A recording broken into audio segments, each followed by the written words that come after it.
વડોદરા શહેરમાં કારેલીબાગ વિસ્તારમાં આવેલા ચેપી રોગના દવાખાના પાસે મશીન હોલ બનાવી મુખ્ય લાઇન સાથે ટ્રેન્ચલેસ પદ્ધતિથી ડ્રેનેજ લાઇન નાખવાનું ખાતમુહૂર્ત કરવામાં આવ્યું।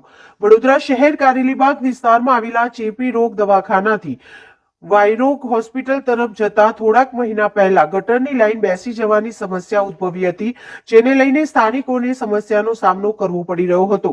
સ્થાનિકોની રજૂઆત બાદ રાવપુરાના ધારાસભ્ય બાલકૃષ્ણ શુક્લ દ્વારા વડોદરા મહાનગરપાલિકામાં રજૂઆત કરવામાં આવી હતી, જેને લઈને આજે સાધનાનગર રોડ ચેપી રોગના દવાખાના પાસે મશીન હોલ બનાવી મુખ્ય લાઇન સાથે ટ્રેન્ચલેસ પદ્ધતિથી ડ્રેનેજ લાઇન નાખવાનું કામ ખાતમુહૂર્ત કરવામાં આવ્યું હતું। આ કામગીરી ₹48 ખર્ચે નવીન ડ્રેનેજની લાઇન નાખવામાં આવશે। આ કામગીરી સ્વર્ણિમ વર્ષ 2023-24ની ગ્રાન્ટમાંથી કરવામાં આવશે। આ કામગીરીને લઈને 2000 થી વધુ પરિવારને ડ્રેનેજની સમસ્યાનું નિરાકરણ આવશે। આ કામગીરી અંદાજિત 4 થી 5 મહિનામાં પૂર્ણ કરવામાં આવશે।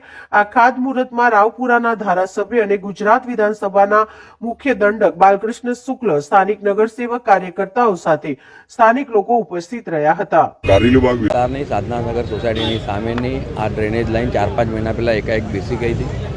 તેના કારણે આ વિસ્તારના લગભગ 10 થી 12 હજાર લોકોને તેની અસર થઈ હતી અને ડ્રેનેજના કારણે ઘણી બધી બીજી પણ તકલીફો વધી ગઈ હતી। પરંતુ આ રજૂઆત જ્યારે મારી પાસે આવી અને મહાનગરપાલિકામાં તેની રજૂઆત કરી ત્યારે સ્વર્ણિમના ગ્રાન્ટ હેઠળ આ આખું કામ લેવામાં આવ્યું છે। આના માટે રોડ ખોદવામાં આવે અને ટ્રેન્ચલેસ પદ્ધતિથી જ્યારે આ ડ્રેનેજ લાઇન જોડાણ એપીએસ નાગરવાડા સાથે થશે તો અહીંનું લગભગ 1.5 MLD જેટલું જે ડ્રેનેજનું પાણી છે એ તમામ ગટરનું પાણી રોકવામાં આવશે અને સારી રીતે ત્યાં એપીએસમાં જશે। એના કારણે અહીંથી 10-12 હજાર કુટુંબોને જેની તકલીફ થશે તકલીફ દૂર થશે। ચોક્કસ વિશ્વાસ છે આ કામગીરી આગામી 4 મહિનામાં પૂર્ણ થશે।